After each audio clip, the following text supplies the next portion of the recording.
Perempuan berdaya, bangsa berjaya. Assalamualaikum warahmatullahi wabarakatuh. Apa kabar guys? Bulan Desember ini ada peristiwa yang monumental bagi bangsa Indonesia, yaitu bagaimana gerakan kaum perempuan untuk mengkonsolidasikan diri dalam berjuang untuk melawan kaum kolonial, meneguhkan spirit nasionalisme dan kesamaan hak. Nah, mereka berkumpul dalam suatu organisasi dan melakukan kongres yang pertama, yang itu dilaksanakan pada tanggal 22 Desember tahun 1928. Nah, ada dua hal penting sebagai tujuan dan hasil dari kongres perempuan ini.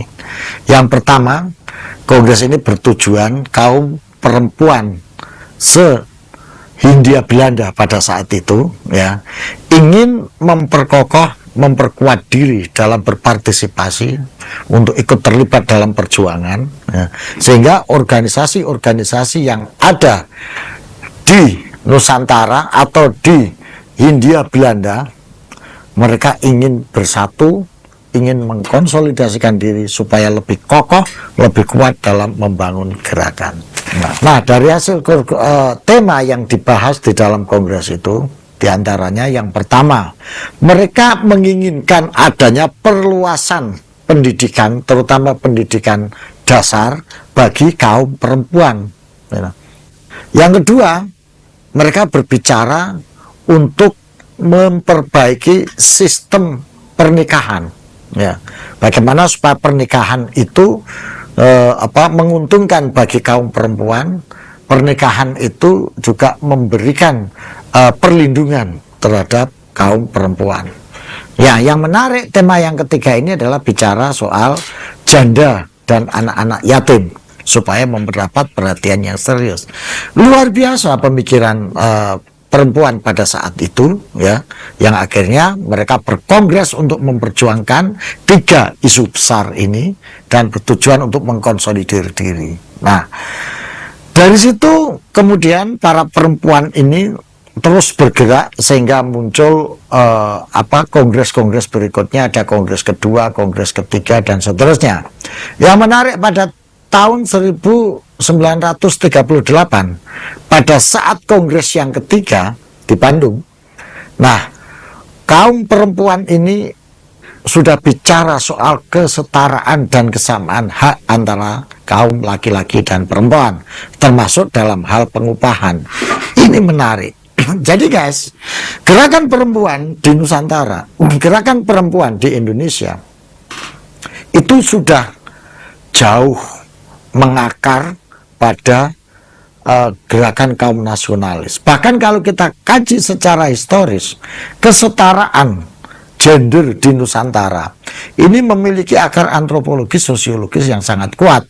Karena kita bisa melacak misalnya pada abad ke-9 atau ke-8 Masehi. Di situ kita sudah punya tokoh yang namanya Pramodawardhani. Beliau adalah pemimpin dari Wangsa Shailendra. Tarik lagi ke belakang, abad ke-7 kita punya Ratu Sima, seorang pemimpin perempuan. Abad ke-13 kita punya Tribuana Tunggadewi.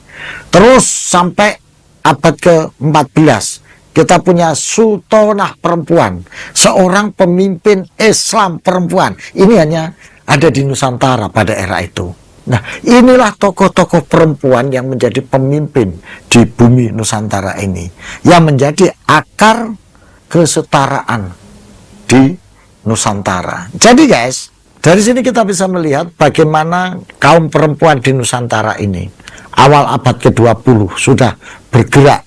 Nah, kemudian ini mengkristal pada tahun 1928 menjadi gerakan yang terorganisir, yang awalnya dari gerakan-gerakan individu, wacana-wacana individu, kemudian mengkristal menjadi gerakan terlembaga, gerakan organisasi, dan itu menjadi tonggak Hari Ibu.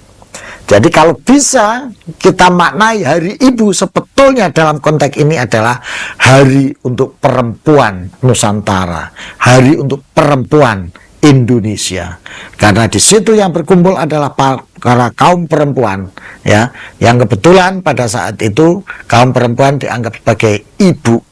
Ibu adalah the mother of life, the mother of civilization. Jadi ibu ini adalah ibu peradaban, ibu kehidupan, yang itu adalah kaum perempuan yang bersatu.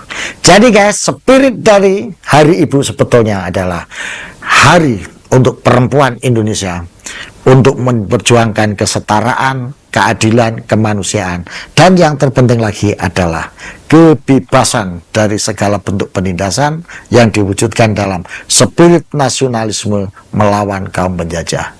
Ini menjadi fakta sejarah yang inspirasinya terus menggelora sampai saat ini. Mudah-mudahan kita bisa menangkap spirit Hari Ibu yang bisa menggerakkan gelora batin dan jiwa kita terus berjuang, merebut kesetaraan, memperjuangkan keadilan, kemanusiaan, demi tercipta peradaban yang lebih manusiawi. Ini guys, spirit yang ada di Hari Ibu.